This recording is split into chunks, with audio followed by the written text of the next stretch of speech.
All right, Mindy, Shea from the Paranormal Society of Savannah. Welcome to the Thank Bluffton you. Buzz. Thanks for this is like Yes. a year later, third episode. I don't promise anything to I'm anybody. honored. Yes. Thank you. Well, thank you for joining us. I've been busy. Oh, I appreciate the opportunity. So my mom sends me something on the Nextdoor app. It's a link to your post. And she's like, you got to see this because she knows I'm really into like ghost stuff. I've had personal experiences. I am a believer. So I'm like Good. flipping through and I'm like, man, this lady's taking so much heat right now. Like there's so many haters out there, but there was, not everything Yeah. was haters, but there was so Right. much. And I was like, and your responses were actually really kind. Thank you. Yeah. And patient. I would have just Tried. been like, I'm deleting the post. I'm done. I can't do it. That's right. I can't deal with people sometimes. I mean, you did a really good job handling that. Thank you. So what was the intent of your post? Yeah, well, as part of a paranormal investigative team, we are always looking for opportunities to investigate, and really the impetus behind that is to help people who are having problems in their home, in their business, and to see if we can identify what's going on with them, as well as if they would like for us to bring in someone to try to help with the situation that they're having. That's really what we're all about as a paranormal team, is trying to really identify what's going on. And it's not always ghosts, they could have pipes that are banging. They could have any number of things going on. And we ask some pretty tough questions when we first get a call, do you use alcohol? Do you use medication? So we are trying our best to eliminate other possibilities even before we get to the location. Okay, cool. So with that post, did that drum up any business for you? I did. I Yeah? heard back. Yeah. I'm actually planning to meet with a family next week. Here in Bluffton? I'm here in Bluffton. That has had some activity, and we've investigated a business here. We've investigated at another location in Bluffton where she was having activity in the woods, actually behind her house. And But wouldn't you like a lot of times be like, it's got to be a little critter you can't see? no, these were orbs of lights that Oh. were moving around in the woods behind her. Okay. And I took my mostly skeptic of a husband with me Yeah. after I'd been over there a couple of times. And I wanted to make sure my eyes weren't playing tricks on me. And he was like, oh my God, that light's moving. It's a round light. He said, you see that ball of light? And I said, yes. And he said, it just moved. And I said, I know. There's no reason there should be a blue ball of light out in the middle of these woods behind her. You can't blame it on swamp gas. No, No swamp gas. And Nope. it's like not a firefly, right? not a firefly, and even the base of a tree lit up in kind of a bluish tone. But the people who live there, excuse me, said they have seen apparitions of soldiers. We think it was probably a Revolutionary War period soldiers that are, for some reason, in this area. Tried to do some research to look and see if there was any mention of an Indian settlement there or any kind of battles that had happened there. Couldn't specifically locate that, but I would guess that was probably some history out there in those haunted woods of Bluffton. That's crazy. So, and there's like a random suburb or like, Yeah, just right off of May River Road. Wow. And I've also investigated a business, and he said, I don't understand it. My building has only been here for 10 years. And we did some investigation, but he was getting in Native American. They were hearing Native American chanting, and there had been a female voice speaking in a different language that they attributed to being Native American. And if you look at Bluffton's history, 10 settlements at one time, 1,200 Indian settlers in those settlements throughout Bluffton. So even when people tell us, hey, I don't understand it, I just built my house, there's no reason it would be haunted. You have no idea the layers, and especially here in Bluffton, we've got Civil War history, we have Revolutionary War history, we have Native American history, and you have no idea, like, what's under you, so to speak. Do you have like a neighborhood where you could be like, don't move there unless you want some action? Kind of mine. Well, you're. Can I say where you're at? Yeah, I'm in Westbury Park. Yeah, I used to be in Westbury. Yep, I'm in Westbury Park. Great neighborhood. Love it, love it, love it. But I take my phone app. We were talking about these earlier. I have one in particular that I particularly trust, and I'll take it walking around with me at night when I'm walking my dogs, and constantly getting references to. It gives me single words at a time, but it'll be tent, soldier, chief, fire. And for a long time, I was getting references when we first moved there to fire and danger and run. And it scared me because my husband was putting in a gas stove at the time. And I thought, are they warning me? You know, we're going to blow up? I didn't know what was going on. And so I started doing the research. And there was the burning of Bluffton. Actually, twice that the city burned during Revolutionary. I believe it was Revolutionary. I'm probably getting my history wrong, but Civil War for sure. And so I think that reference is going back to there. But I can, at any night in my neighborhood, I get the word slave. I get names. Had a very interesting experience a couple of months ago. For the first time, I got a full name. I think it was like John Hamilton III or something like that. And I was like, wow. That's specific. I know. I've never gotten like a full name. Right. And a little while later, I went out of town. I came back. My husband had been working on a piece of furniture in the front of our house, right by our main window. And he's showing me this piece of furniture, and something keeps catching my eye. We're inside the house, and it's at the base of our sofa under the window. And I see this little black ball, and I'm like, what in the world? So finally, I went over and I picked it up. It's very heavy. Start moving it around. I'm like, what in the world is this? And took it to a friend of mine who has a military museum, and he said, that's grape shot. And I was like Civil War grape shot? And he said, yeah, where did you get this?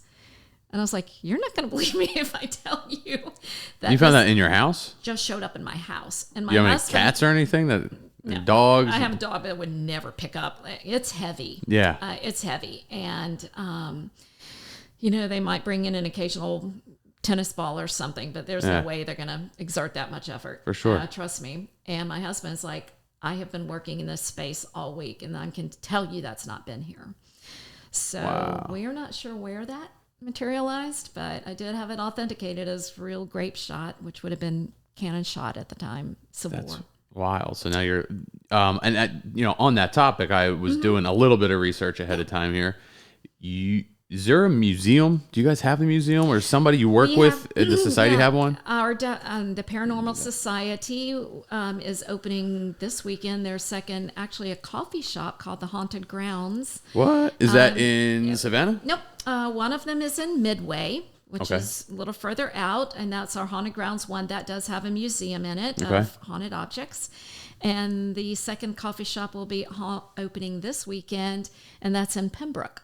And that's going to be Haunted Grounds 2. How far out is that? About an hour out. It's about an hour from here, a little less. Okay. But it's going to be out near the new Kia plant. Okay. That's being built. Cool. So, yeah, Pembroke and these little towns out that way. So are you going to put that grape shot on display somewhere? Yeah, I need to take my grape shot in. Yeah. I told my husband, he said, where are you going to put it? I said, well, I'm going to put it here in the display case, but if we start having any kind of crazy activity in the house, it might have to go. So... And I didn't even know you guys were doing this. Coffee shop, 2 locations. How do you mix the two together? These are this is going to be the base of operations, the one in Pembroke for our team. And one of the really cool things that we do that I think is very unique to our particular paranormal group is we offer paranormal investigative classes. So we do a paranormal investigating 101 and 102. And 101 teaches you the basics. It teaches you about some of the equipment we use, the methods we use, the terminology we use, a little bit about each of our stories, and gets people, interested and knowing how to start if they want to be investigators themselves. JC and I were just talking about we would love to go out with you guys and join in. So I think JC, we're going to do all right 101. Awesome. That would be fun. Yeah, and we this location this new location that we have has tons of space, so we'll have literally a classroom set up in there. Wow. And start doing those investigative classes again. And that's how we've built up a good base of our membership, is by people who have taken our classes, gone through it, and said, yeah, I really would like to be part of a team and go out on some investigations with you guys and see how it goes. How long have you been doing this? I first started doing it about 15 years ago, and I did it for a while, stopped for many years with work and travel. And we all have full-time jobs, by the way. Nobody gets paid for doing this. Not yet. Not yet. But I started with this group. This group really kind of formed about 2 years ago. So I came on with them kind of in the early stages of that formation. At first, there were like 5 or 6 of us. We're over 20 now, and really throughout South Carolina and Georgia. So it's not just Savannah based. Are you from the area originally? I am from Charlotte, so I am from the South. I actually work in Savannah every day, but live here in Bluffton. Cool. And how? What's it take to become a full-fledged active member of the Ghost Hunting Squad? Well, it takes, it really just takes that passion to want to learn about it. It sounds very simplistic to say, I want to be a ghost hunter, but there is a lot to learn, and the research is always improving and evolving, as is the equipment. And a big part of that is learning to use the equipment. Some of it's very basic, some of it's quite technical. And every time that we... I'll take a sip too. Thanks. Every time that, we go out and buy a new piece of equipment, whether for the team or for ourselves, some newer version, some really cool new tools coming out. Yeah. And that's what keeps a lot of us watching the paranormal shows that are on television. We're all kind of big fans of those. Okay. And so we are learning some of the techniques that they're using, some of the newer techniques that we may not be using yet, as well as some of the equipment that if we see it on across a couple of different shows, we're like, okay, we might need to get that. Okay. Do you have any shows that are like BS? Yes. Which ones?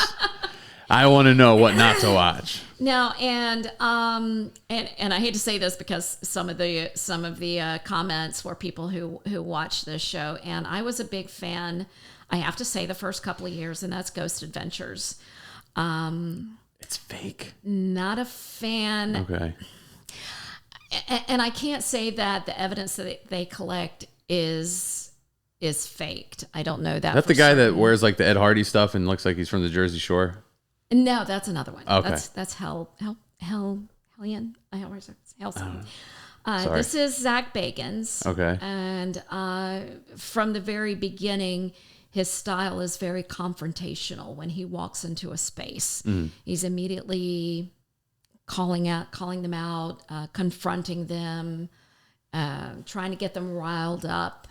And those of us who do this regularly think it's disrespectful, because for what we know, for a lot of what we're going into, these are human spirits. Right. And nobody wants to be talked to like that. Yeah, just come in the room screaming at everybody. And just come in the room screaming and yelling at everybody. Exactly. And so I was never a big fan of the techniques that they use on the show. I mostly watched it because they really do have the cool toys. Yeah.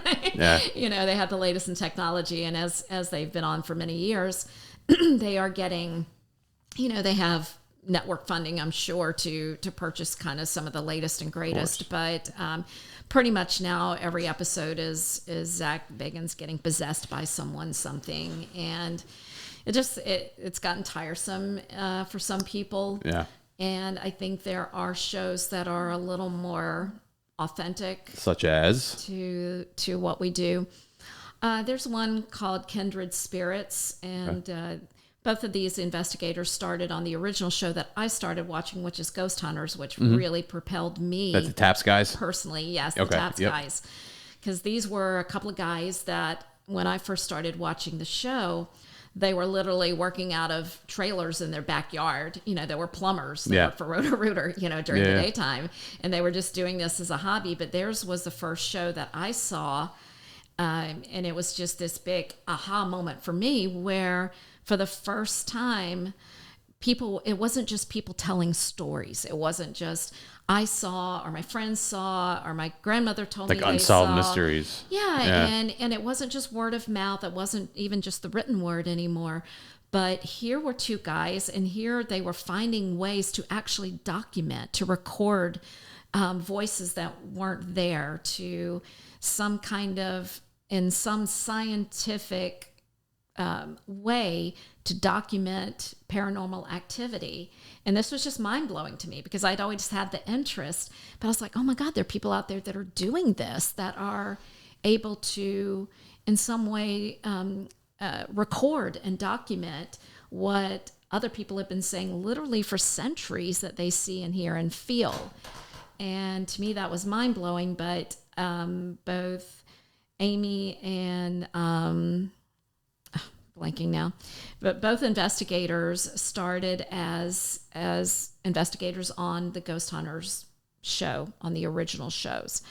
So, and that's Kindred Spirits. Now it's Kindred Spirits, Okay. But they are very respectful when they go in.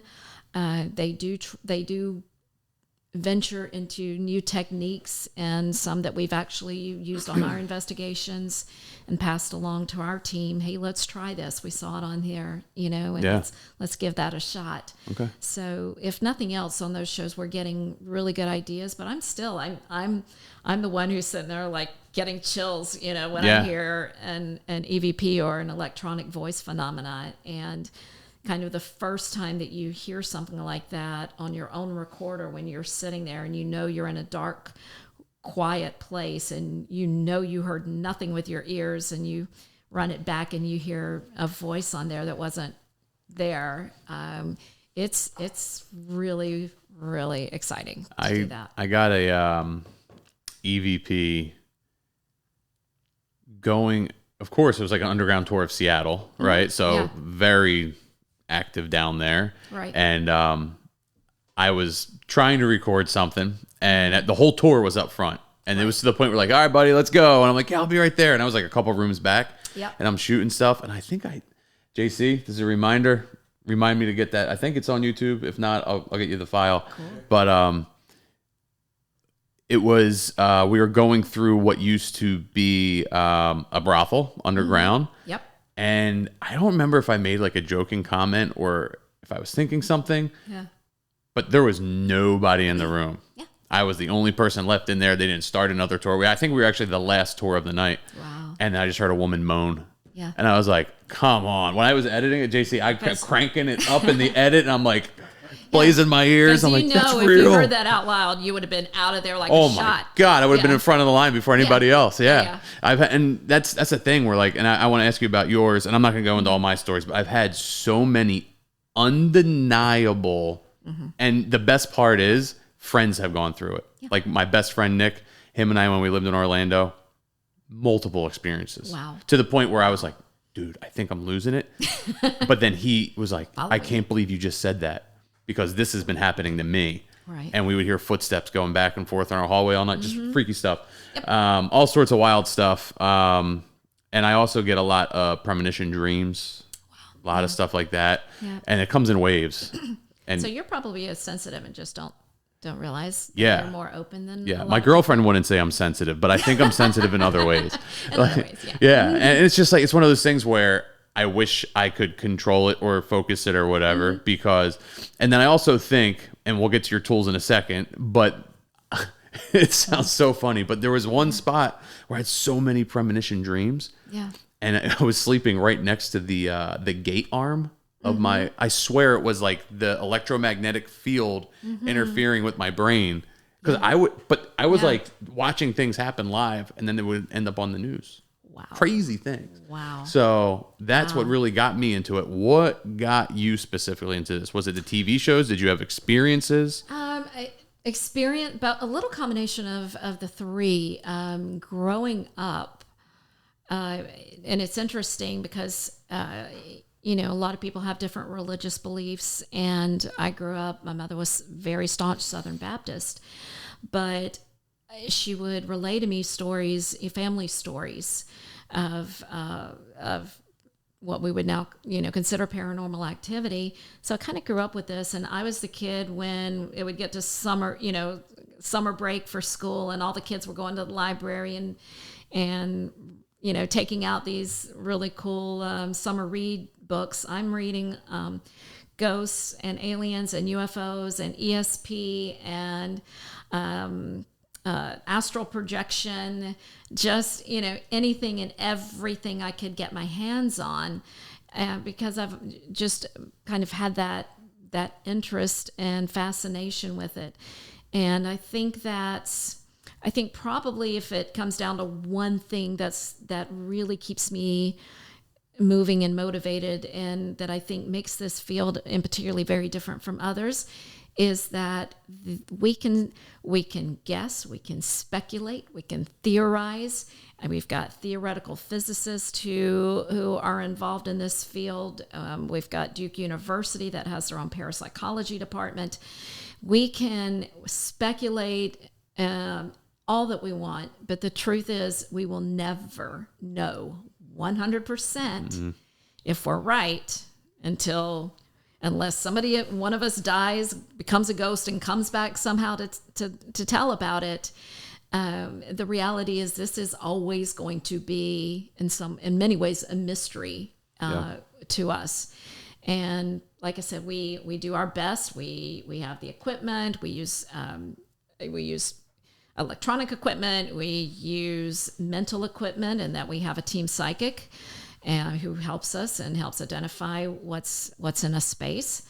So we have all of these tools at our fingertips, but we are never really, really going to know what the cause is and what this activity is. And to me, that keeps it fascinating, because we're always in search of answers that ultimately we know we'll never know 100%, like I said.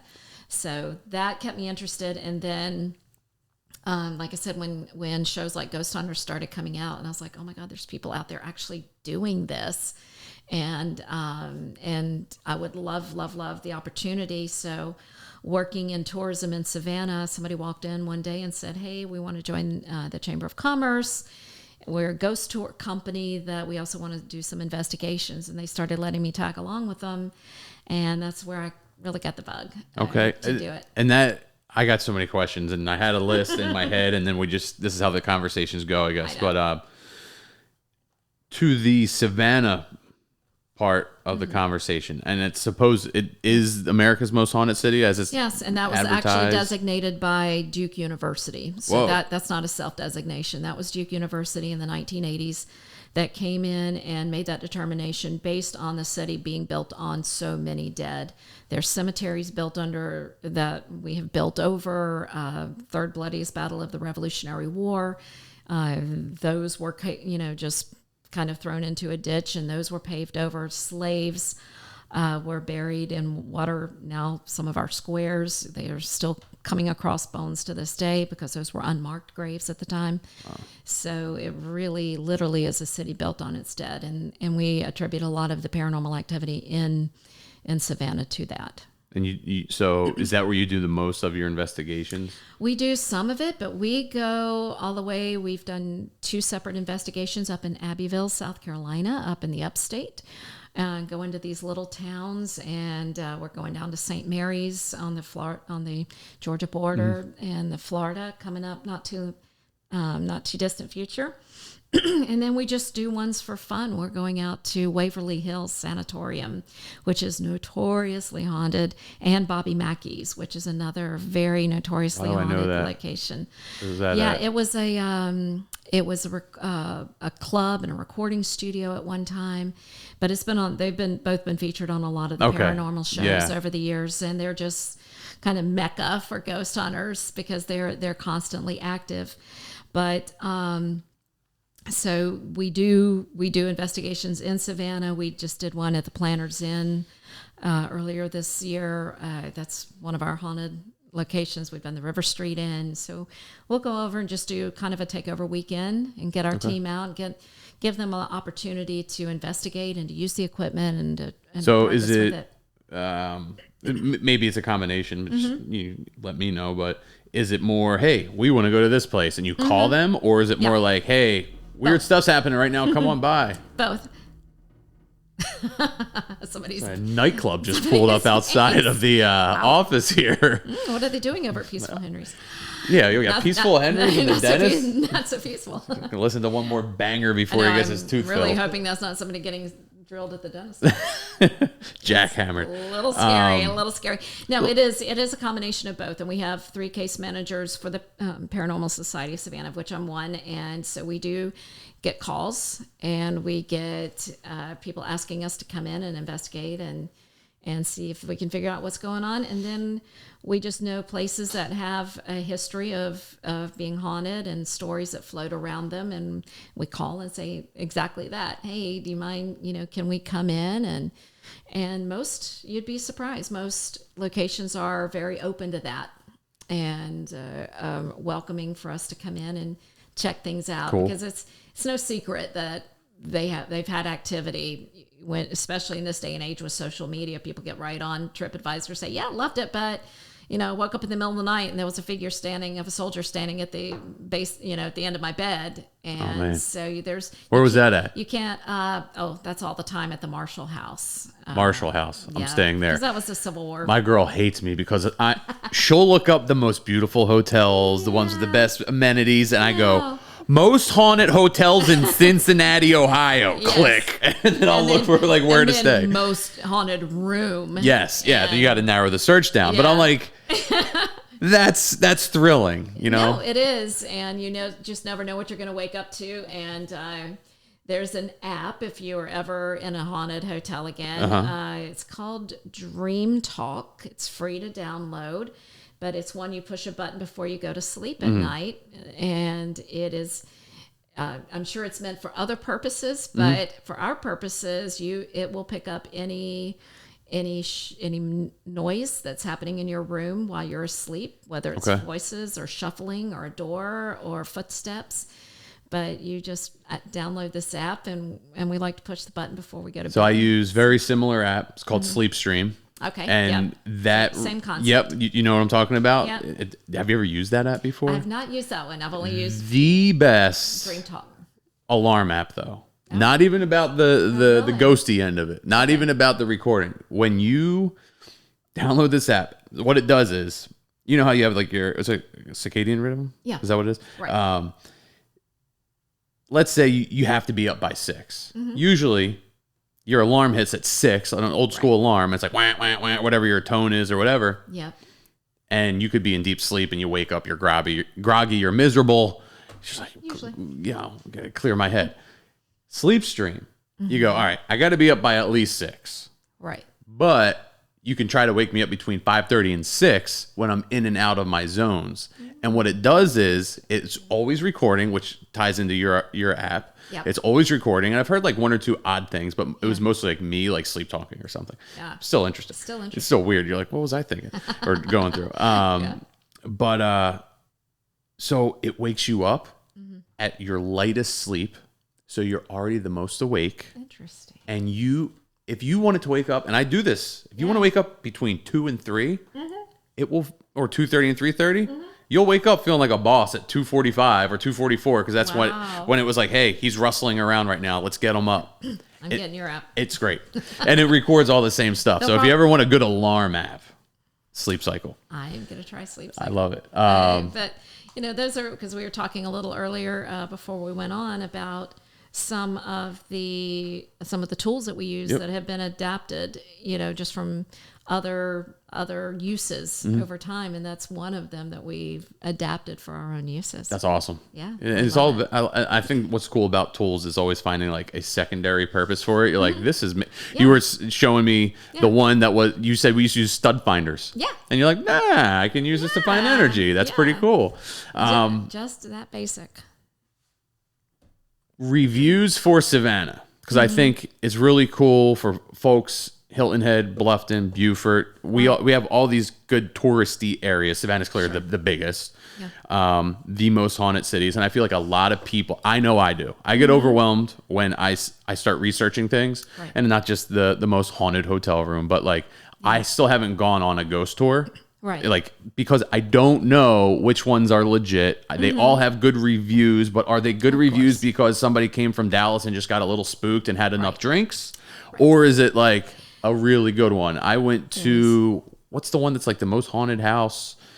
Sorrel Weed House. That one. Yeah. I went there. Yeah. I felt super spooked, creep. Yeah. Felt something up in that secondary house where she hung herself. Yeah.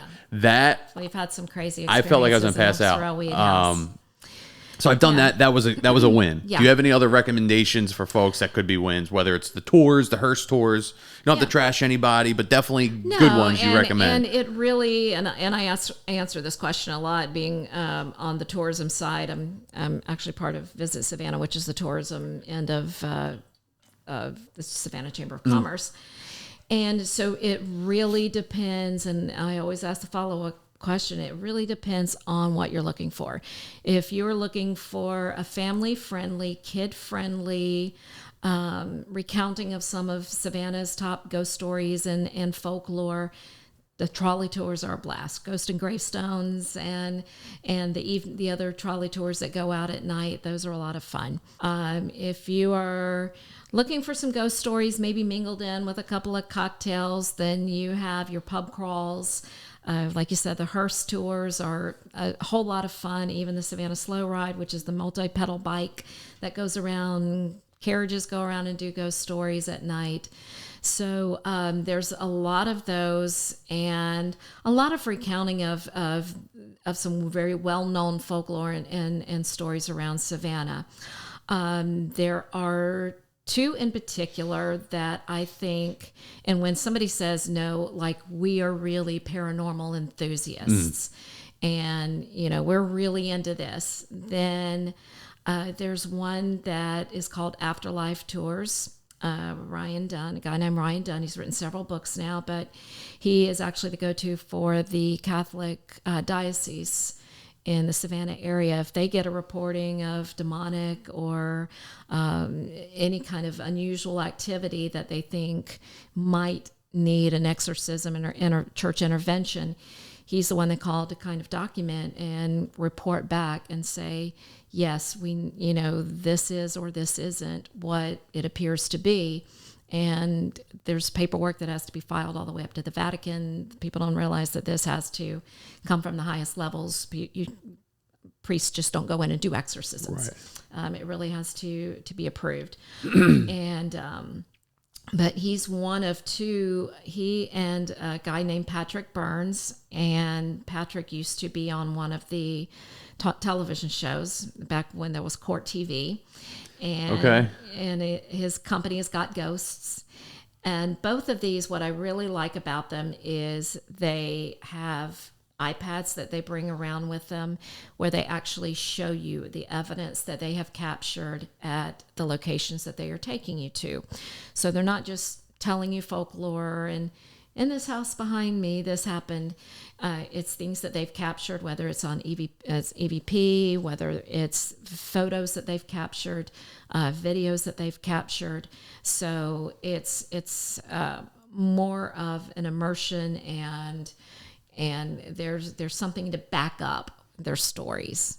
And I think that for the real enthusiast, for more than just the casual, I just want to know Savannah's ghost stories. It's tours like that I think are really important in our city. I'm glad I asked that question because those two sound like exactly what I've been looking for, and I don't think I've come across them in my search because there's. Right. I don't want to say there's so many, but there are so many, and then I literally just get overwhelmed, and that's not to put down any of the others. No, I mean, there are great tour guides out there, and I see nothing but 5-star reviews. And that's where I get overwhelmed. I'm like, I've really done their research and the history on it.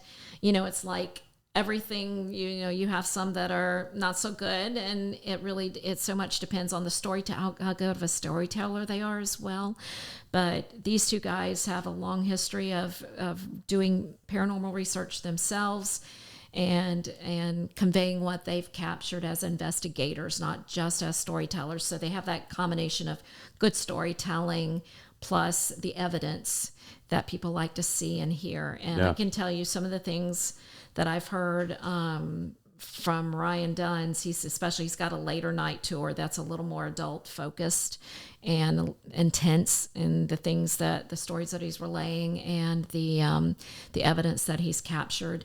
But it will literally make the hair on the back of your neck stand up. I mean, in your arms, it's chilling. Yeah, Ryan Dunn. And it's called Afterlife Tours. You got to get me in touch with him. I will get you I want in him to touch sit in with that Ryan. seat soon. Yeah, that's cool. That's really cool. I think he just wrote his third book that he's put out now with his experiences, and he's featured quite a bit. When we get a lot of documentaries, we get a lot of the networks coming into Savannah to do documentary type things on our activity, and Ryan is one of the go-tos for doing those interviews. Okay. So, and Patrick is. What is the most, through experience, the most haunted place that you've experienced? In, let's say, Savannah, Bluffton, and Hilton Head if you got them. And Beaufort if why not? And actually, it's none of those. I mean, we've absolutely had experience in all of the locations. There is a place that I stumbled upon years ago outside of Augusta, Georgia, and it is called the Long Cane Massacre Site. And it's Tell me about this. Kind of around Aiken, Augusta, and you've got to GPS the heck out of it. So we were up in Abbeville, South Carolina, and I had been to this site many, many years before, just stumbled across it and went back with our investigative team. They had also come across it, and this was a real-life historical event that happened in 1790 where you had a group of settlers that were trying to get over to Augusta. There were a lot of attacks by Indian tribes at the time, Native Americans, especially the Cherokee. So they heard things were safer in Augusta, and they formed a caravan to get there. Well, on their journey in the middle of the night, they got stuck in the mud in the middle of these woods, and they knew they were in Cherokee territory. They decided there was nothing they could do about it until daylight, that they were just going to have to keep a watch and try to get through the night. Well, that did not happen. They were surrounded. They were attacked by the Cherokees. 22 were massacred that night. Children were scalped. I think there was 7 or 8 children that were scalped, surprisingly survived. But it was a brutal attack. And there's a marker there now, a couple of gravestones. But we know the attack happened not in that exact location, but in that general area. But the first night that we were out there, we had our equipment out, all kind of spread all around. We were getting responses, intelligent responses on our equipment, but we could hear in the back. We kept thinking we heard in the distance. I mean, we were out in the middle of nowhere, and we kept hearing what we thought was drumming, and we're like, and it sounded rhythmic, and we're like, are we hearing somebody's bass in their car? What's going on? Because we really shouldn't be hearing this rhythmic drumming out here. And so we have a camera. If you've ever watched any of the shows, it's called a SLS or structured light sensor. It's like little stick figures that you see on your camera. So we can look into a pitch dark area, and if there's anything that has a human shape, it'll grab it and form like a little green stick figure. Okay. And it's one of the most used tools in our investigations. And so we pointed it out into the wooded area in front of us, and there was a stick figure sitting cross-legged doing this. And we're like, no way. And we looked around. One of our guys walked into the woods. We could see him on the SLS and walked back. He's like, there is nobody there. And then we saw something else that almost looked like a person, the shape of a person, kind of slither down the tree beside the stick figure. And it rose up and it started like dancing, almost like a Native American dance as this. So this is the little green light thing. And we're seeing like these green stick figures. And we're like, what in the world is going on? And So it's things like that, and we also do something called if you're kind of watch the paranormal shows, called the Estes method. It's a sensory deprivation where we'll put one person in a mask, eye mask, earphones. Saw that on your Facebook earlier, and I was like, "What is going on?" And we turn on this. It's called a spirit box. Basically, what this does is scan the white noise on a radio station. We use an AM stations, and it's just scanning the white noise. So a person has this in their ears with the earplugs. They have noise canceling headphones, and they have light blocking masks on, and the whole thing is sensory deprivation. Excuse me. So we start asking questions that they can't hear, and I will say in a very soft voice, you may be sitting right across from me. So tell me your name. When did you die? Why are you here? Start asking questions that there's no way they can see, or they don't know. So they don't know you're talking. They don't know what they can't hear you because turn that thing on real quick, if you don't mind, Yeah, just to give folks an idea. So they can't hear. Because I've seen it on the show and it's loud. So this is what the person Scanning FM. You end up with Rihanna real quick. I know, right? So this is what they're hearing in their ear. Hold that up to the microphone a little bit.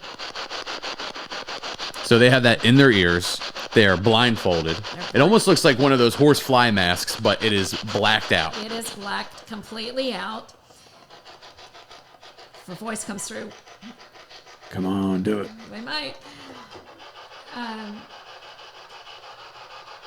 So this is what that white noise is what they are hearing in their ear. Right. And if you're in an active place, you will start to hear voices come through. But the whole point of that is that the person that is answering is not being influenced by you. They don't know you're talking. They can't see your mouth move. They can't hear you. They don't know what questions you're asking. They don't know. They don't know how they should be answering, if you know what I mean. All they're doing is relaying what they're hearing, and sometimes what they're feeling. We asked a girl, we asked if there was a spirit, can you go over and touch our friend on her shoulder? And your friend will go, is there somebody touching me on my shoulder? So it's things like that that we think gives us a more pure reaction. And not to say that we don't get it otherwise, but at least we know that they're not answering because of an expectation that or there's some scientific methodology to it, right? You're putting some controls to it. And I'm not one to talk about scientific controls. I failed all those classes, but I do understand, all right, they're blindfolded. They can't hear me. They can't see me. I'm saying something, and I'm going to speak on it because I saw it on your Facebook. Yeah. But I don't know if it was you in the video. It was one of the more recent ones, but it was in a very dark room. Yeah. They had the whole get up going on. Yeah. And I didn't realize really that they couldn't hear you until you just told me. Can't hear anything. Whoever was asking the questions would get a response pretty quickly from that the person with the headphones on, repeating whatever they're hearing. Is that the idea? And they're repeating out loud, and we encourage whoever's kind of doing on that side of the experiment, and it's not just sounds, but if you are getting, if your left hand gets cold, or if something tugs your hair, so there are different kinds of responses. Or somebody might say, is there somebody standing right behind? Because I feel like breathing on my neck, and we can ask, hey, is there somebody breathing on our friend's neck? And there's it really does give us. And kind of the reason I was telling you about that, because we use that method out at that Long Cane massacre site, and 3 of the girls, and we do have some people who are a little more sensitive on our team, but they were so shaken. They were hearing screams and just these horrific cries and screams coming through. Wow. And we didn't realize until later that we'd actually captured some of that on audio as well. And it was chilling, because you can hear the terror, and it sounds like women, obviously mothers, and their children, undergoing this horrific event. You have this recorded? And we did. I managed to capture some of that on. Do you have it online where I could listen to it, find it? I'll make sure that we get it on there, because we've been, and what people don't realize is when we go out on an investigation, we might be out for 6 or 8 hours. We go through every minute, every second of those tapes that we make and the videos, because we might be off in one room and something's happening in another, that until we look through all of the video and audio. So when we leave an investigation area, our work has just started, because we've got a lot to listen for. And you can't even see or hear most of it. No, and if we're capturing, we try to listen back on our tape recorders. That's one I didn't bring out, but I have just a little digital voice recorder, and we go back and listen, in a quiet area, because when there's an investigation going on, there's sometimes a lot of activity, and we're moving around and trying different locations. So we don't always have that opportunity to just sit there and listen back. We try to play it right back, and sometimes you'll hear something immediately, but sometimes it's not until you've gotten in a quiet space by yourself and really listen. And that's happened to me a couple of times. It's like, oh my gosh, somebody said yes, or there was a moan that I missed, because I just didn't, it's too much going on, and not in a quiet enough space to listen to it at the time. So that was outside of Augusta.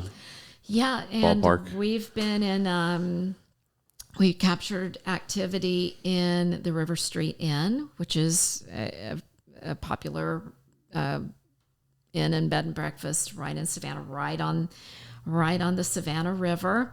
And we captured a voice, and actually this ran on WTOC, I believe it was.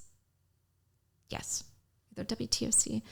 But this ran on the news about a year and a half ago, actually some of the news cameras picked up on some of the things that we heard. And you heard a little girl say, "Hey," and we thought, oh, okay. And then I caught something on my EVPs, and it sounded like, when I asked her name, it sounded like she said Hannah or something similar to Hannah. So I thought, oh, what a cute little kid, must be a little girl spirit running around here. Well, 2 of our investigators were sharing a room overnight, and one of them woke up the next morning, and she had a little bite mark, like in the form of a little child's mouth, on the back of her arm. Oh, man. From overnight. And I was like, well, so much for cute little Hannah. Hungry Hannah. This is an evil child. Yeah, this seriously. is an evil spirit. That's crazy. So you never quite know what you're going to find, or you think and then it turns out to be something else. And I think especially child spirits can be more negative spirits in disguise, because they know people are more accepting of children and more willing to the old wolf in the sheep's clothing. Yes, big time. Wow. Trojan horse. Yeah, have you dealt with a lot of that? They will come in. A lot of demonic activity? I have not, thank goodness. Amen. I know. Our investigators have. There is a movie out if you want to check it out. We got released in the theaters a couple of months ago, called A Savannah Haunting. Huh. And that is a real house, and our team was one of the first ones to go in and investigate it. The whole movie was filmed in the house. The whole crew had experiences in the house, and there's some really interesting online. Have you been in there? I missed the weekend. I was at the time that they went in. But that was one, like, literally the founder of our group ran out of the house and stood in the lawn and said, "I'm not going back." And that happened. It's happened to a couple of our investigators. It was just so overwhelming. It was so negative. That happened to me before. Yeah. Then when you my aunt we were at a family party. Mm-hmm. She had just bought a property to flip. Yep. And this is in New Jersey, and she goes, "Can you come help me move some stuff out of the basement? I'll throw you some money." I'm like, "Yeah, sure, I'm broke. Sure. I'll take anything." Right. So, and she's my godmother, love her, want to roll with her. We always have fun. So we go to her house. I pull up and I go, "This place looks haunted," like joking around. Cause in the middle of all these like really nice houses, it's this like tall stone, your typical house you would pull up to in the opening scene of a movie. And you're like, "Really? You bought this thing? Good luck selling that." Yep. And we go in there. And the weirdest thing was, I did not feel welcome, right? Yeah. I remodel homes. That's what I do. Okay. I go into people's homes by myself. I never not felt welcome in most homes, especially with nobody in there. Right. So we're going around the house and I'm just like being nosy because people had just left. And I'm just opening and closing drawers. And I started getting this feeling all back here. And it was, I didn't hear a voice, but I felt it through my whole body. I didn't hear it, but I felt it. And it was a female presence. It was a woman saying, this is not your stuff. You should not be going through it. And I'm like, I said to my aunt, I go, I don't know if we should be going through this, right? It just like came out of me. And I'm like, I can't believe I just said that. Like, I'm really feeling this. And she's like, getting the chills talking about it. And she goes, why? All right, she's a little rough around the edges sometimes. She goes, why? Well, come on, what's wrong? And I'm like, it's not our house. She's like, it's my house. I just bought it. I go, yeah, but something's going on here. She goes, all right. And I'm like, you sure this place isn't haunted? She goes, no. I'm like, okay. She opens the basement door. She says, help me grab this stuff out of the basement. She opens the door, and I swear on everything in my whole life, she opens the door, and I went to step down the stairs, and it was like I hit a brick wall. I physically couldn't go down the stairs. It was stopped. And I was like, oh my God. And another like voice spoke through me and said, it was the same woman's voice. And it's like, this is not your home. You need to leave immediately. Do not go down there. Somebody died down there. Wow. And I ran out of the house. And she's like, where are you going? I'm like, I'm done. I go, I don't want my $20. Yeah, I don't need the money. I don't need the money. I'm done. This place is haunted. I'm out of here. Yeah. And it was weird because it wasn't like I saw anything, didn't hear anything, but it was this huge vibe going through my body where I had to literally speak it for the spirit. That's how I felt. Yeah. And she comes out and she's like, why do you think this house is haunted? I go, well, first off, I'm walking around the kitchen getting the chills, feeling like somebody's telling me not to go through their drawers. And she's like, okay, why? Because the lights weren't on in there? And I'm like, no, because that's what was going in through my body, in my head. And I go, then you open the door, and I couldn't get past the doorway. I physically stopped. My body stopped. Yeah. Yeah. So I'm like, somebody died down there, Aunt Laura. Yeah. Somebody died down there. She goes, how do you know that? And I'm like, I'm just telling you, something weird is going on down there. I don't think, I go, you got to get rid of this house. She's like, all right, well, I'm not paying you, but I'm going to give you, she used to work for UPS at the time. Actually, she's back with them again. She pops the trunk and she goes, but I'll give you a UPS shirt. She had like a polo shirt she was going to give me, right? Represent the brand for her. She opens it up. She goes, you really think this place is haunted? I go, yeah, I do. And I'm like, thanks for the shirt, right? Yeah, right. Pulls out newspaper. She has a stack of them. The Courier Post, which is a South Jersey magazine or newspaper, South Jersey section, front page, man murders wife with axe in basement. Wow. And I'm like, I'm out. She goes, how did you know that? And I'm like, I just told you. They talked to me. I knew I couldn't even get down the stairs. It was the wildest thing. Yeah. So it's like that energy. When you have to run out of a house. It's a lot of energy. And it goes back to your post in the beginning. Yeah. There were so many skeptics, so many haters on there. And I'm like, these are just people that haven't experienced anything yet. Well, and that's the or case. Or deny the experience. Yeah. And that's what I said. You know, I responded and I said, it literally only takes one experience that you have that there is no other explanation for that you can even conceive of to make a non-believer a believer. And my own husband, I wouldn't say he was a skeptic. He's just like, it's just something I never really gave much thought to. Yeah. You know, and I took him into a location outside of Hinesville, around Fort Stewart area. And this had been a kind of a party house for Jim Williams of Midnight in the Garden of Good and Evil fame, the book and the movie. And we had been told that the female who had died there did not like men and would do what she could to get them out of the space. And when we walked in, our team psychic said, you guys have to go up to the second floor, last room on the left, and go stand in that far right corner. My husband's going, what? I was like, hey, if Randy says it, let's do it. You know, so we went up there, and I stood in that corner, and this is a fairly common experience that people have.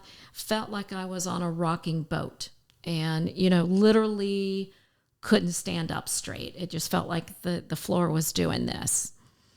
And so my husband's like, get up, move, let me try it. He stood there, and I'm watching him trying to stand up straight. Wow. And he's like, oh my God. He's like, this is real. And I said, yeah, it is. And that was her room. We found out later. Oh my God. And he said, that was all it took. And I said, just to confirm this, I said, let's walk out of here. Let's go do a few other things and let's come back a little later. And I want you to stand in that same corner. He went back an hour later, nothing. And I said, now see if that was something, I don't know, electrical going on, that it would happen again. It would still be going on. It would happen whenever you go over there, but now the energy has moved. So you can go stand in that corner all you want right now. Wow. So it's those types of experiences that will turn believers, non-believers into believers. But I honestly, I don't use a lot of my energy trying to convince people who don't believe in this to believe in it. Everybody's entitled. Everybody has different backgrounds. They have different history. They have different religious backgrounds and beliefs, and I respect all of that. All I can tell you is what my team and I do, and we're out there to try to help people. We're out there to try to understand more about what this is. And one of the questions I get, I think all of us get a lot, is what is it? What is a ghost? Yeah. And there are multiple theories on that. And what's your take? What is it? Your most believed take? I think in the most basic form, you can divide into two categories, and one is residual and one is intelligent. Residual is, we believe, just a moment caught in time. It's like a tape recorder that goes around, and you might see the same apparition walk by the same doorway every night at 2 a.m.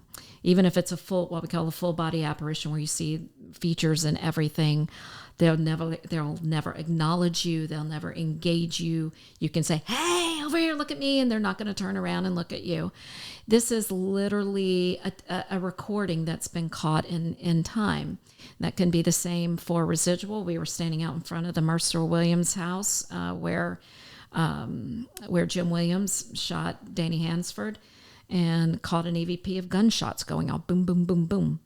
Wow. That is just a moment caught in time. Now, what do you think that is? Do you think that there's so much energy in that moment so much between energy a spirit or spirits? It's been absorbed by the universe, by the building, by the retelling even of the story over and over every single night. And so those are what we call residual. Real quick, do you think that is...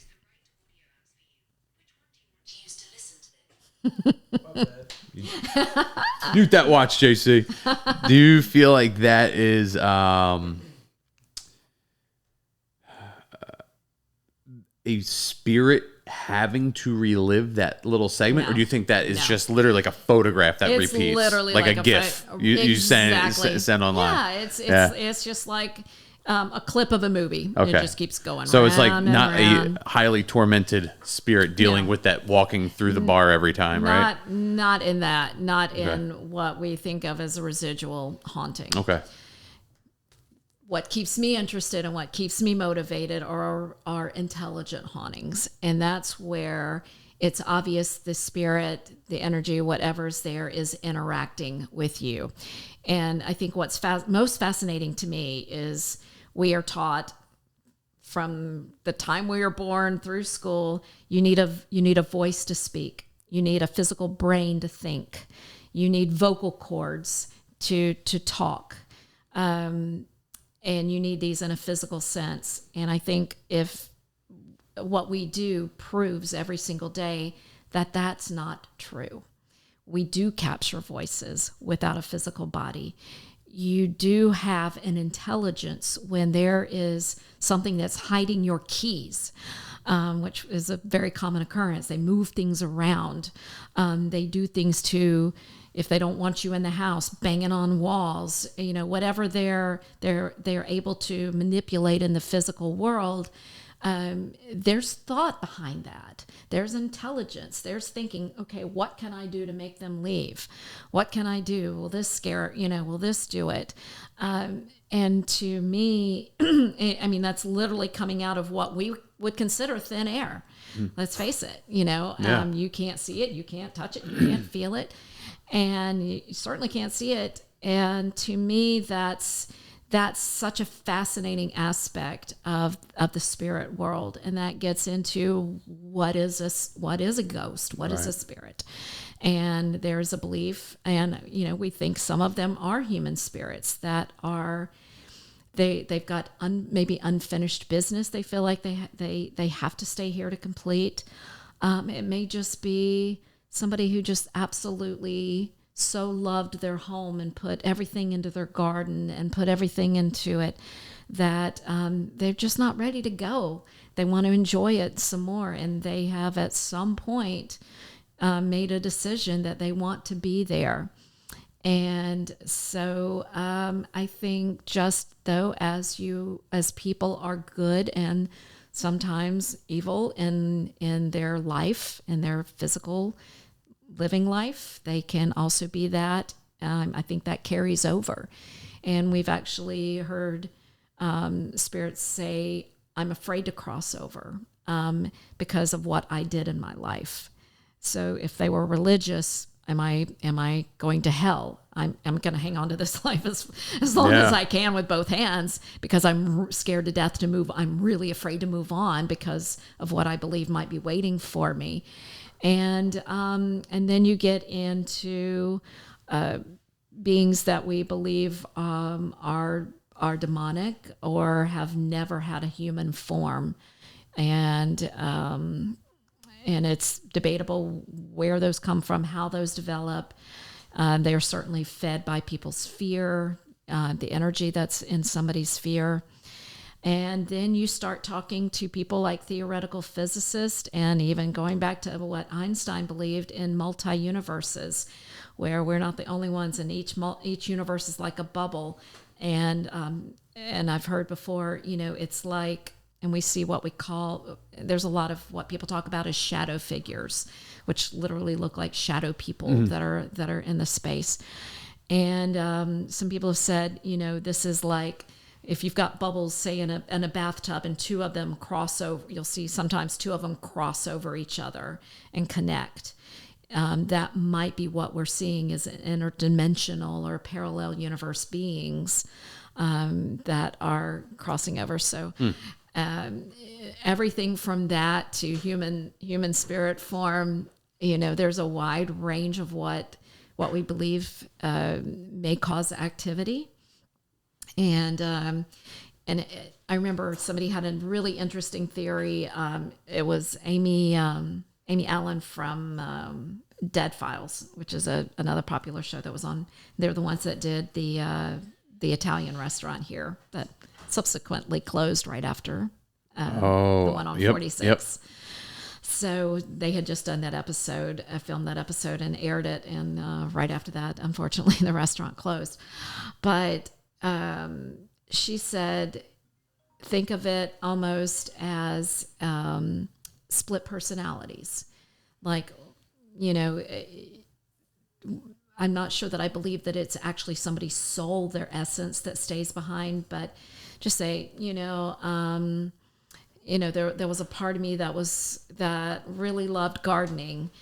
And at the time of death, my soul, my spirit moved on to where it should be, towards the light, whatever it is that you believe. But a little piece of me broke off. And that's what has stayed behind, to tend to this garden or to look over my loved ones because I'm concerned about them. So it may not be your entire soul, essence, spirit being, whatever it is that you consider like a fragment. But a fragment. And it's also believed, and especially if that's a negative fragment, that fear that they cause you, they feed off of that gives them the energy that they need to continue to grow and to get bigger and more powerful.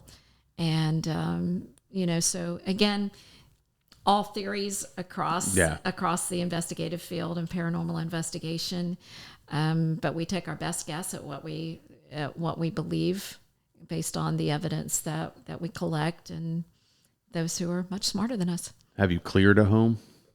I personally have not, but we do bring in people. We will go in if we're asked, and to sage ourselves Yeah, sometimes for sure. after investigations, because it is believed to be a cleanser. But we do have people on our team who are skilled in going in and cleansing a space, putting salt in doorways, cleansing with the sage.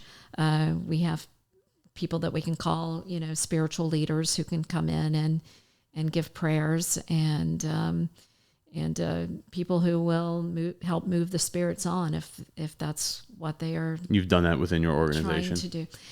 Yeah, and we actually I was doing an Estes experiment on another podcast in Savannah, and we had what seemed to be a slave coming through. And Estes is which?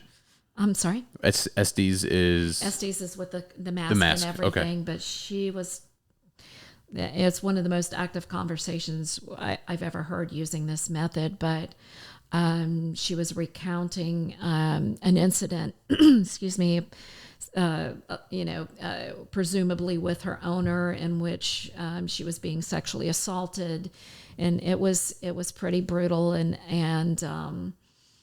she gave me a name, and she gave a location, and as the receiver and I are sitting there kind of having the conversation, the producer came over and showed me he had just Googled the name, and it came up as a slave by her name who had been one of the first to go into court in Missouri and sue her owner for sexual assault. Whoa. And mistreatment. Whoa. And so, and it was her name. You did that on a podcast? This was happening live on a podcast. Wow. Got her name, got the name of the man who had been her partner, her lover in this, and they'd had a few children. They had 2 children, I believe, together. But unfortunately, not only did she lose the court case, but she was hung for it, for bringing it. And so, this whole part of history is being recounted through this conversation, and it's really interesting to be asking questions and getting direct responses, especially when they can't hear you. See, yeah, and that was one of the really cool exchanges that we've had. But in that case, I think it's a moment trapped in time. But she said something about I remember somewhere in that conversation she said something about light. There's light, and I mean, I'm not a psychic, I'm not a medium, not a spiritualist, but I was telling her, I said, if you do see light, I said, it's okay to move you don't have to keep reliving this experience. You can move towards that light. There's love there, there's peace, there's your family. I don't know that worked, and I felt a little uneasy doing it because I'm not experienced. Like I said, I'm not I don't know that any of us are trained, so to speak, to do something like that. But I don't want to. It's better than what you're doing now. Give a spirit bad direction. Yeah, I know. Like, I'm in trouble now. Jeez. So I don't want to steer anybody wrong, but it's nice to think that we've helped, or that maybe we've helped her in some small way. That's very cool. We're an hour and 8 minutes into this, and I'm just realizing that you have ghost earrings on. Of course. That's how attentive I am. Oh yes, ghost earrings, a little skull. I like it. We love to dress the part. You have fun with it. And that is, like I said, we do this. We're very serious when we're on our investigations, but we have a lot of fun with it too. And we have fun as a team. We have fun recounting things and, screw ups with our equipment. Hey, I just recorded an entire EVP session and my tape recorder wasn't on, because we do that all the time. Been there. Yeah. you never know what's going to happen. And we have just a good time while we're out there, and people are like, why do you do this? And it really is for the thrill of it. And like you said, those scare moments, and it's like riding the roller coaster. You're scared to get on it, and you're scared the whole time you're on it. You're screaming bloody murder, and you get to the end of it and you're like, I want to do that again. Exactly. And yeah. that's us as investigators. We get to a location, and we capture evidence that excites us, and it keeps us wanting to do it again. Do we get evidence every time? No. And sometimes we sit there for 6 or 8 hours and nothing happens. And if you watch the shows, they make you think that this they're catching the EVP, and then you hear knocking, and then you hear movement, and a door slams, and that all of these things are happening. And then a Domino's commercial, and then back to door knocking and again. You think all of this is happening in succession, and the reality is they may have been on that site for 3 nights or 4 nights, and all day long. You just compress it all together. And it gets compressed into probably 10, 15 minutes, if we're lucky, by the time they tell the front story of going into the investigation, sort of the backstory, and then they actually have the investigation and the results from that, and then they go back typically to the home or building owner at the end. So yeah, you're compressing what could be days and many, many nights and hours of equipment running to capture a sound or a noise, and they may have tried 10 different types of equipment that they didn't get anything on, that you never even see. For sure. It's funny. You said, you do it for the thrill of it, the roller coaster. And there's like 2 types of horror movies out there, right? You have the slasher, the brutal, all that stuff. JC, are we good on the cameras? Everything's still good? Okay. Just make sure we're still rolling. We're not losing anything good. So, you have like the slashers, the thrill, the brutal stuff, right? But then you have, and this, because my girlfriend asked me, why do you love these movies? Pope's Exorcist coming out next week, right? Yeah. I'm in it. I'm ready. Oh no, this week, this Friday. Yeah. Oh, yeah. And I want to see it. Yeah. She goes, why do you love these movies? Like, she didn't even want to watch the preview. Like, and I go, I thought about it, and I go, all right, I know my answer. Mm-hmm. It's because you got it. A murder is a murder. Somebody died. You know it's done. It's gross. That's not my thing. I can't watch that stuff. Right. But when you get into the spiritual realm, we don't know. Right. Even the top experts are like pretty much guessing really well with a lot of proof, but like we don't know. And there's folks like you all across the world researching this stuff at all different levels of, entry. What's the word I'm looking for? You just entry level. Absolutely. Amateur, as I'm looking for. I download the Ghost app on my phone, and then you have folks like you. You got all this equipment I want to go over in a second here, and there's that question of, but it could be real, right? Like, and that goes so deep, it never ends. That's why I chase that, and that's why I'm not as into the gotchas, the slasher kinds of films. But if you ever saw a movie like Paranormal Activity, and it's kind of it messes with your mind, and it shows what the scenario of just a seemingly ordinary couple that has cameras around their house and security cameras that are capturing almost very, very little dialogue. Same thing, the one that still sticks to me to this day is the Blair Witch Project. I swear every time I go through the woods, I'm hearing somebody screaming. I'm looking for little stick figures, they're little figure things that she was making in the trees. And to me, because it's just it messes with your mind. It's that intensity. You don't see a drop of blood in that movie. Nothing. Nobody gets slashed, nobody gets shot, and it's just the inference of those things that are happening. And same thing with the movie Paranormal Activity. You don't ever see a drop of blood in that movie. There's not these gotcha moments, but it's a buildup of intensity. And you can't see it. You can't hear it. You only see it and hear it when it happens. Right. And that's just like, what's going on around me? And you're sitting in the theater or your house. It's freaking me out. Yes. Oh man. If you had the option, would you be a ghost? when you pass? No, I think by the time I go, I'm probably going to be ready. And there's not much I think I particularly want to stick around for. I think I'll be anxious and excited to see my relatives and friends who have passed on, especially my dogs. Yeah. So I think I'm going to be pretty happy in the next realm. I don't see myself as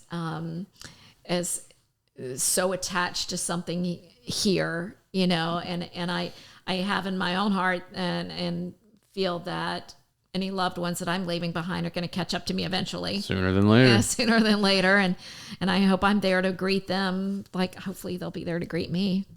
Which is we all hope for, right? That's the hope. That's the hope. That's the hope. But let's say you got to like haunt one place wherever you wanted to haunt. Where would you go?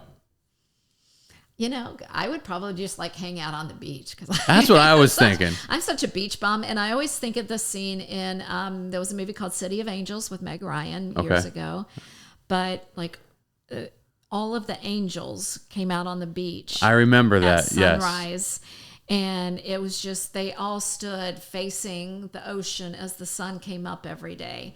And I thought, man, that's cool. Yeah. If you're going to be an angel or you get that opportunity to come back and just experience something like that every day.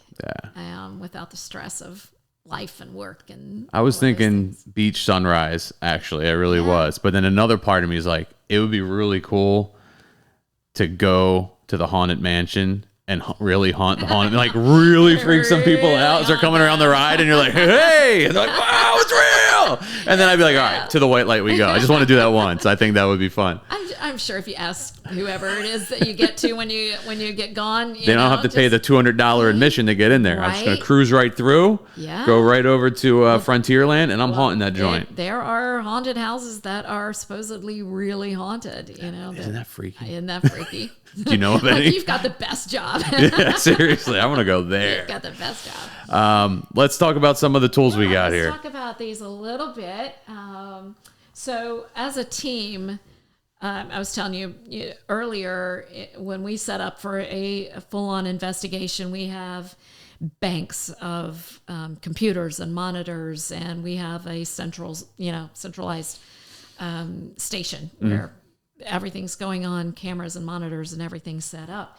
But we also like to have some of our own equipment because you just never know when you're going to run into somebody or have an opportunity. Hey, the next door neighbor says they're hearing banging, hey, let me grab some equipment and come over and see what's going on. So we just saw the spirit box, and sometimes I'll just do this at night. I'll plug in my earphones and just listen because, like I said, my neighborhood is pretty active, so I sometimes get voices. Do you go for walks with it? I haven't gone for a walk with this one yet, but I do take my phone app on my walks. Okay. Every night. You can get these on Amazon. Yeah. Okay. This is a Spirit Box 7, SB7. They have newer versions. I don't like them as much. I kind of like this one. Okay. This one's a little fancier. This is a tri-field meter, and what this does, and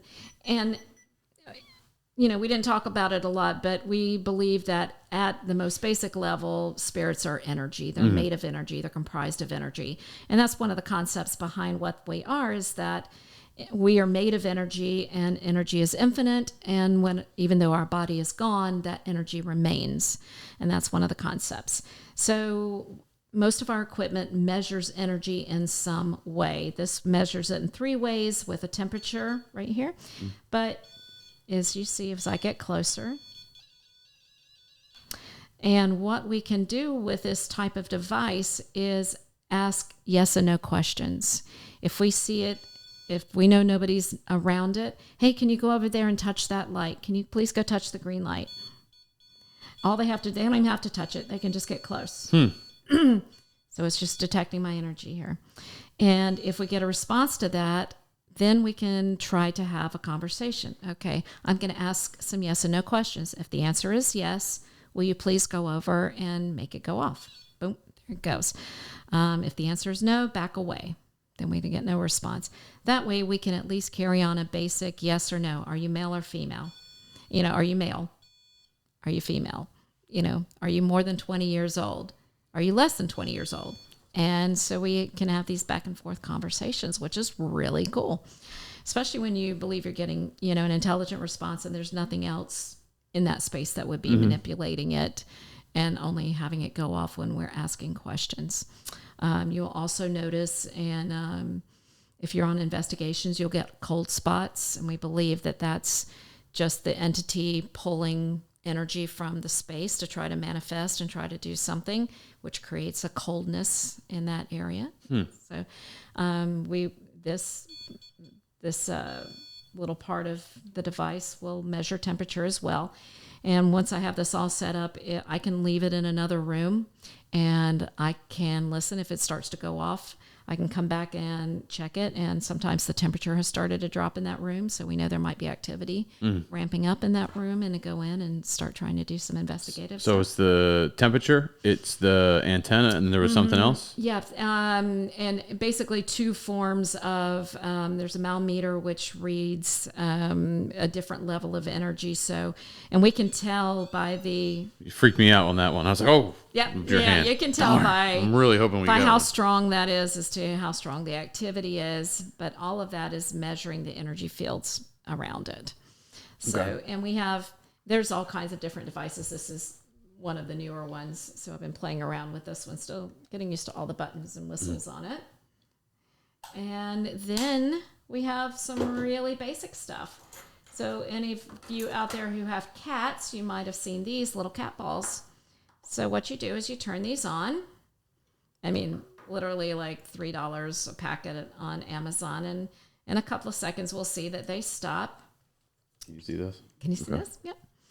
And what will happen is, if we can ask, especially if we believe there might be a child spirit around, we can ask them to go over, hey, you want to go over and play with that little ball? The slightest touch will set them back off. So if they move at all, if they get touched at all, as you can see, the slightest movement will set them off and have them start going off again. So again, a very basic way of just identifying whether there is something in the space. And we've also used those for yes and no questions. So we will turn those off. Those are cool. Those are cool. Cat balls. Cat balls. Cat balls. And then probably the most basic of equipment, if anybody has seen these are dowsing rods. And these have been used as far back as medieval times even. There's paintings of people using these. These have been used by farmers for many years to mostly find water sources, and water running that's running underground will cause energy. It's that movement, the constant movement. And so the same concept works, we believe, in searching out spirits. So as these are looking for the energy, as they do with water, if we ask them, is there a spirit in here, or can you point to a certain area where there is spirit activity or spirits detected, they will sometimes point, or they will point this way, and so we follow that. I have had them literally spinning around me, which is a little freaky, but typically, I mean, it sounds cliche, but X marks the spot. If I'm walking along and they're straight in front of me, and I get to an energy where something is, it'll go, boom, it'll cross over. It's like, okay, that's when is that a spirit working through the rods? Is that the rods reading the energy? I think it's the rods detecting the energy that they're giving off. Because earlier you were showing me these, and you're like, show me the front door, and they started going that way. Yeah. And I'm not a very skeptical person, but I'm like, is she just like moving that with her hand though? Like, how do you just pick up two pieces of metal? Can I try them? And what you'll see is I'm not actually touching the rods themselves. Oh, they got little spinny handles at the bottom. There's an encasing here. So you don't actually touch the rods themselves. And what you're going to do is you're going to just kind of keep a light grip, put your thumbs up towards the top, and let them kind of adjust. You're going to point them slightly down. So do that, and I'll tell you what to do next. All right. Never touched these before. Yeah, and just kind of relax your shoulders and make sure you're not actually touching the rods. Okay. Okay. Not touching the rods. And ask them. Yeah. Ask them if your name is Ryan, and I want you to concentrate on them crossing for yes. Say, if my name is Ryan, cross for yes. And I want you to look at them, and I want you to put your energy behind them crossing and see if they'll do it for you. You know what's crossing is my eyes looking down the rods. All right. So you said, if my name is Ryan, cross, right? Mm-hmm. If my name is Ryan, cross the rods. And think about, visualize them coming together. Keep asking out loud. If my name is Ryan, cross the rods. Cross for yes. Cross for yes. If my name is Ryan, cross for yes. I'm neutral. You're neutral? Maybe that's not my real name. Mom? What haven't you told me? Yeah. Loosen your grip a little bit. All right. Yeah. Let me try again. Yeah. All right. And just keep asking. And sometimes it takes if my name is Ryan, cross for yes. Visualize them crossing. If my name is Ryan, cross for yes. Keep asking. If my name is Ryan, cross for yes. If my name is Ryan, cross for yes. Visualize it. If my name is Ryan, push them with your mind. Cross for yes. My name's Ryan, cross for yes. I don't think they like me. I don't think they like you. Let me try this one. Where's the front door? Can you point to the front door? Can you point towards the front door? Point to the door. Point towards the door. Hold them a little closer into you. Do this. Like this? Yeah. Okay. It might have been the table. Yeah. Okay. Try now with the crossing for yes if you're Ryan. All right.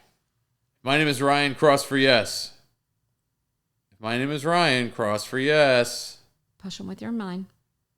If my name is Ryan, cross for yes. They're moving. They are slowly getting together. If Yeah. my name is Ryan, cross for yes. Whoa. That's about your last name. There you go. My name is Chawansky, cross for yes.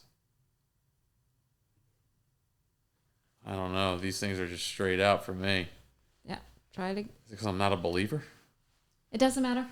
Yeah. And we got 5 minutes left of recording time here, so I'm gonna have to give it up, unfortunately. Okay.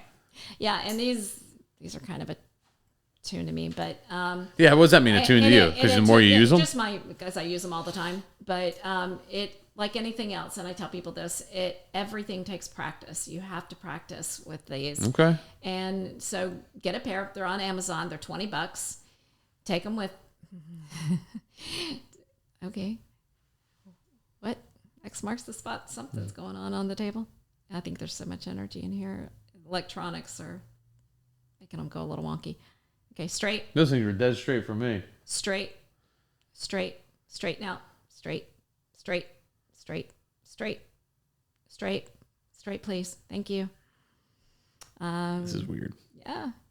Okay. Because I got to explain, if you've never touched these before, they're like in a sleeve. They are, yeah.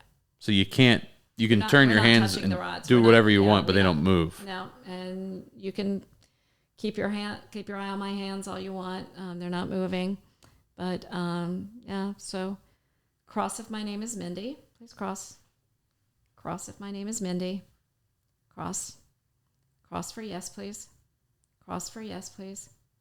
Cross for yes. Cross. Cross for yes. I was doing it early. I know, it's like pointing at you. Oh. There they go. Thank you. Thank you.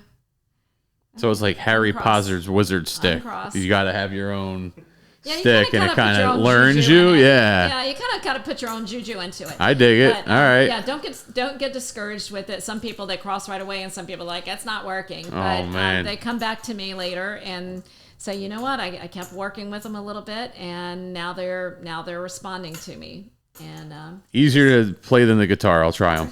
I've had people make these. We've got somebody on the team who made one out of out of a coat hanger wire. Really? Yeah, just made their own. Okay. And it works. So, like I said, everything from high tech down to low tech. People who hear footsteps will sometimes just sprinkle. I'm like, sprinkle down baby powder. You hear footsteps in your basement or your attic. Just go sprinkle some baby powder. Give it a couple of days. See if you get little footprints. All right. So I'm gonna try the baby powder trick. Yep. I'll try the dowsing rods again. Yes. I would love to document, go do behind the scenes with you, whatever you would allow me to do. JC and I, you're in on this still, right? JC and I would definitely love to join you. We'd love to have you. I could do this. We're at almost an hour and 30 minutes with 3 seconds to go. So we got 2 minutes of recording time left on this guy. Yeah. I truly appreciate you spending your time on a fun. random message. I want you to come back. I want to go deeper into more topics, but I feel like this was a very good overall, all-encompassing topic on what you do. And how can people reach you if they need your help? Paranormal Society of Savannah. We are on Facebook and Instagram and all of those, so you can reach out to us through there.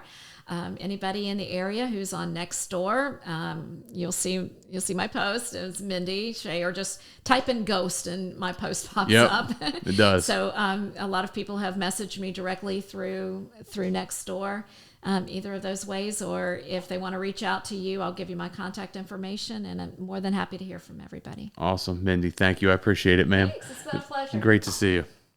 We made it just in time. 1 minute left.